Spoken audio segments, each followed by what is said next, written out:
Praise the Lord. I greet you very good morning in the precious name of our Lord and Savior Jesus Christ. మన ప్రభువును రక్షకుడైన యేసుక్రీస్తు నామంలో మీ అందరికీ శుభాలు తెలియచేస్తున్నాను. ఎలా ఉన్నారు? మీరంతా బాగున్నారా? మీకోసం ఎల్లప్పుడూ ప్రార్థన చేస్తున్నాను. ఈరోజు దేవుని వాగ్దానం ధ్యానం చేద్దాం. శక్తి చేతను బలము చేతను కాక నా ఆత్మ చేతనే ఇది జరుగును. హల్లెలూయా. దేవుడు తన శక్తిని బట్టి మన జీవితాల్లో అద్భుత కార్యాలు చేస్తారు, మిరాకిల్స్ చేస్తారు. మిరాకిల్ అన్న మాటకు అర్థం ఏంటంటే దేవుడు మాత్రమే చేసేది, మనుషులు ఎవరో కూడా చేయలేనిది. దేవుడు అలాంటి కార్యాలు మన జీవితంలో చేస్తారని. దేవుడు తన శక్తిని బట్టి అప్పులు బాధల నుంచి మనల్ని విడిపిస్తాడు, అనారోగ్యం నుండి స్వస్థత అనుగ్రహిస్తారు, సమాధానాన్ని అనుగ్రహిస్తారు, ఆ వివాహాన్ని దేవుడు జరిగిస్తారు, ఆ ఇంటిని దేవుడు కట్టిస్తారు, గర్భఫలాన్ని దేవుడు అనుగ్రహిస్తారు. ప్రతి బంధకాల నుంచి దేవుడు మిమ్మల్ని విడిపిస్తాడు. ప్రతి సమస్యలపైన దేవుడు మీకు విజయాన్ని అనుగ్రహిస్తారు.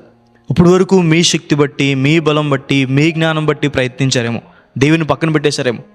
ఎప్పుడైతే దేవుని మీద మనం ఆధారపడతామో, దేవుణ్ణి పూర్ణ మనసుతో వెతుకుతామో, దేవుని దగ్గర మనం మనవి చేస్తామో, దేవుడు తన శక్తిని బట్టి మన జీవితాల్లో గొప్ప కార్యాలు చేస్తాడని, తన సహాయాన్ని దేవుడు మనకు అందిస్తాడని. ఇశ్రాయేలు ప్రజల్ని దేవుడు ఐగుప్తు బంధకాల నుండి తన మహాశక్తి ద్వారా బయటికి తీసుకొచ్చాడు. 10 తెగుళ్ళు ఐగుప్తు దేశం మీద తీసుకొచ్చి ఎర్ర సముద్రాన్ని 2 పాయలుగా చీల్చి 6 నేలపైన తన ప్రజలను నడిపించి అదే ఎర్ర సముద్రంలో ఫరో సైన్యాన్ని ముంచేశాడు. అరణ్యంలో ఇశ్రాయేలు ప్రజల్ని సమృద్ధిగా దేవుడు పోషించాడు. మోషే గారు 2 చేతులు పైకి పెట్టి ప్రార్థన చేసినప్పుడు దేవుడు అమాలేకీయులపైన విజయాన్ని అనుగ్రహించారు. యేసు నామమున మనం చేసే ప్రార్థనలో మనకి విజయం ఉందని. దేవుడు మన మార్గాలు సరళం చేస్తారు, దేవుడు కార్యాలు సఫలం చేస్తాడు. ప్రతి అడ్డుగోడను దేవుడు పగలగొడతారు. తన కుమార్తె కోసం కనాను స్త్రీ క్రీస్తు ప్రభువారి దగ్గరికి వచ్చి క్రీస్తు ప్రభువారిని విడిచిపెట్టక వేడుకుంటూ ఉంటుంది. క్రీస్తు ప్రభువారు ఆమె విశ్వాసాన్ని చూసి ఆమె ప్రార్థన అంగీకరించి ఆమె కుమార్తెను స్వస్థపరిచారు. బర్తిలోమే క్రీస్తు ప్రభువుని అడుగుతుంటే చుట్టుపక్కల ఉన్న వారంతా కూడా ఊరుకోమన్నారు. కానీ బర్తిలోమే మాత్రం ఊరుకోకుండా మరింత గట్టిగా, మరింత బిగ్గరగా దేవుణ్ణి అడిగినప్పుడు క్రీస్తు ప్రభువారు బర్తిలోమేని ముట్టి స్వస్థపరిచారు. ఈరోజు మీ జీవితంలో కూడా మీరు ప్రార్థన చేయడం మొదలుపెట్టినప్పుడు, మీ జీవితాన్ని దేవునికి సమర్పించుకోవడం మొదలుపెట్టినప్పుడు, దేవుని మార్గాల్లో మీరు నడవడం మొదలుపెట్టినప్పుడు దేవుడు మీ జీవితంలో గొప్ప కార్యాలు చేస్తాడు అని. హల్లెలూయా. ప్రజలకు ఆశ్చర్యం అనిపించేలాగా, ప్రజలు ఆశ్చర్యపడేలాగా దేవుడు తన అద్భుత కార్యాలు మీ జీవితంలో జరిగిస్తాడు అని. హల్లెలూయా.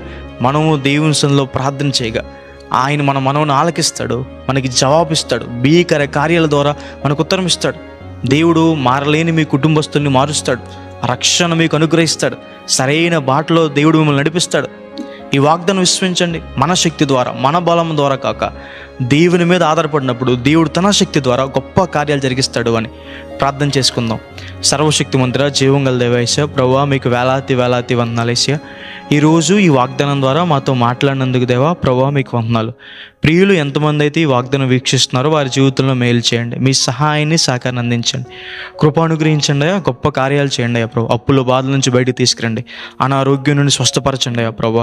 వివాహం జరిగించండి, ఇల్లు కట్టించండి, గర్భఫలం దయచేయండి, శాంతి సమాధానం అనుగ్రహించండి ప్రభు. ప్రతి విషయంలో మీరు మేలు చేయండి, కృప అనుగ్రహించండి దేవా. జాబ్ అనుగ్రహించండి, స్టడీస్లో ఉన్నతమైన స్థలాల్లో ఉంచండి, మేలు చేయమని యేసు నామమున వేడుకుంటున్నాను తండ్రి. Amen. God bless you. God bless India.